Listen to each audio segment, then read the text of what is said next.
Hello and welcome back to the Stronghold. The Magi here, and today we're going to be talking about Brawl as a potential palette cleanser format, because now with a 3-year standard and very little chance of a mid-season banning, things may be getting a little stale or monotonous for standard players or whatever your primary format is.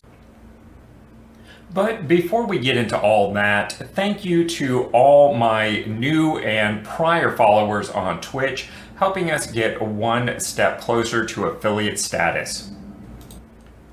And one of those lucky followers picked up 2 starter decks for their Arena collection.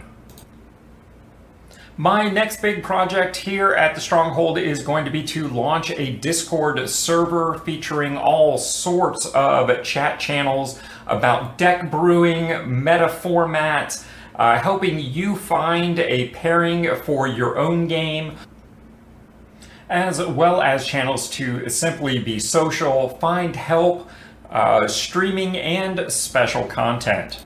But to make this happen, I'm going to need the help of at least 10 people to step up and make a pledge of $1 or more per month over on Patreon. And hey, for only $1 a month, it's a lot of value, so make sure you're checking it out. And there's even a lot of content there that isn't released anywhere else, even for people who are not supporting on Patreon. Now, what were we talking about? Oh yeah, right.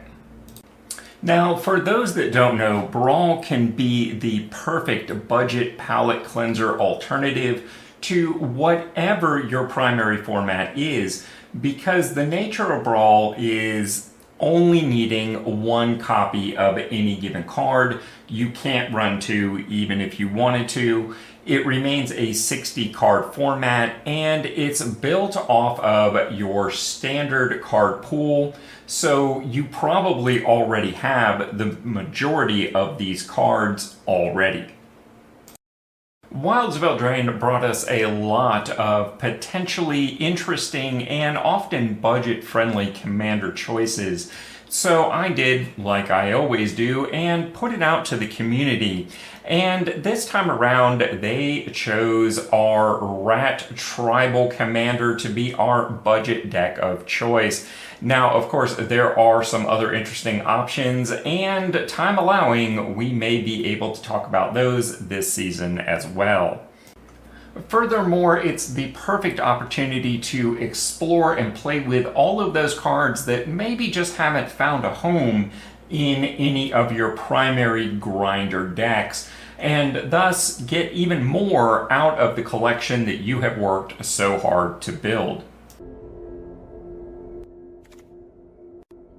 Alright, so now let's talk about this very budget-friendly Totantanz Brawl deck, and as usual I want to start with the mana base, keeping it very budget friendly. We are talking about 14 total basic lands.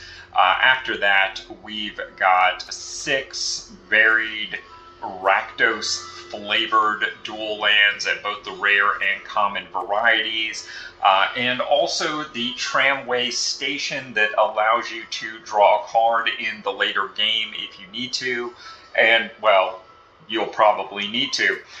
From there, we've got Command Tower as the signature Brawl land. Plaza of Heroes is, well, I think a essential Brawl land for the current standard environment. And of course, Secluded Courtyard does help very much with the tribal decks, and is a bit of a bargain, if I say so myself, as an uncommon. Thran Portal works very similarly to a Pain land, but is not color pair specific.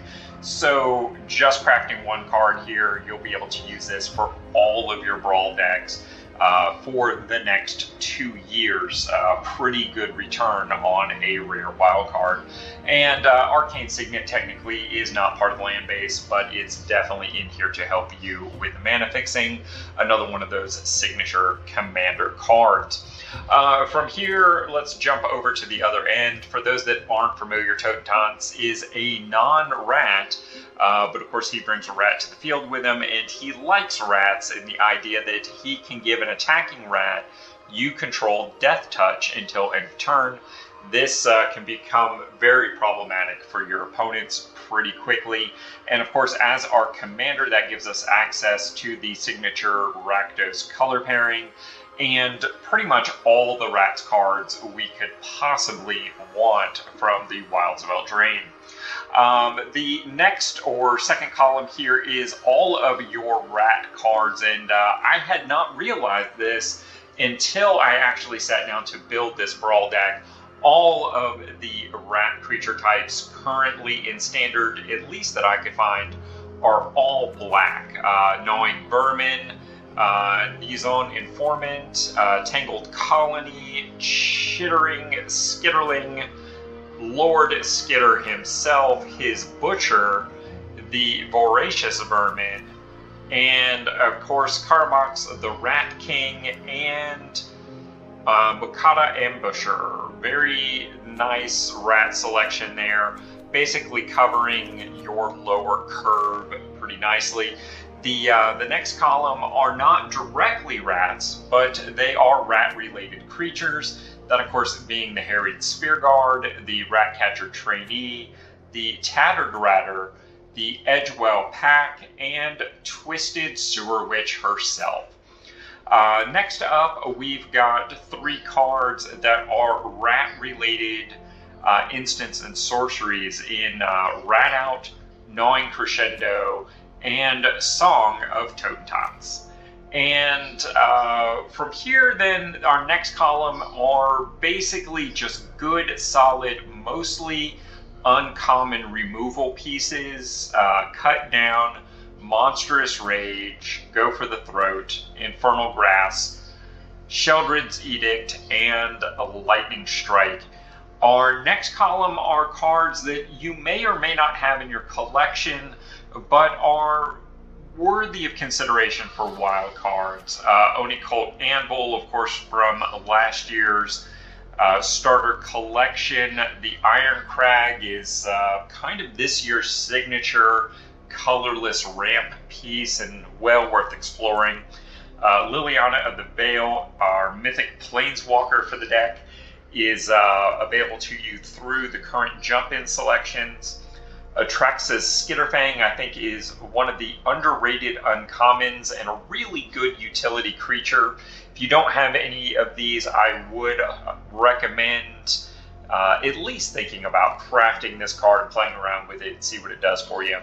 Celestis is a nice color fixing and ramp, also gives you the ability to gain life circumstantially. And our final column here is all cards that come to you from your new player experience that fit the deck very well and help us fill out about 6 slots.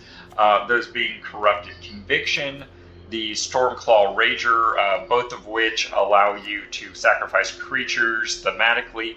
Pile On is just solid removal. Mishra and Rankle and Torbrand are just both really good creatures. And of course, Black Sun's Twilight rounds it all out as another premium removal piece that might get you that key creature back from the yard. And since I really want to present a variety of Brawl options to serve as that palette cleanser for the community, I have already put Yenna up on EtherHub. And don't forget, there's a lot of other very interesting commanders like Kellen or Belina. So if you're interested in seeing either one of those, be sure to comment down below and let me know, and maybe we can get those decks up too. And before we go, I want to take just a moment to thank all of my patrons and remind the community when we hit just 10 patrons at any level, we will be rolling out Discord for the entire community, not just paid patrons. So if you have the means or mind to do so, consider supporting our community as it continues to grow. And of course, supporting the community by liking, commenting, subscribing, or sharing our videos is always appreciated. And you will appreciate subbing to the channel so you never miss out on a thing. And of course, we have some suggestions here on the next videos that you're going to want to check out.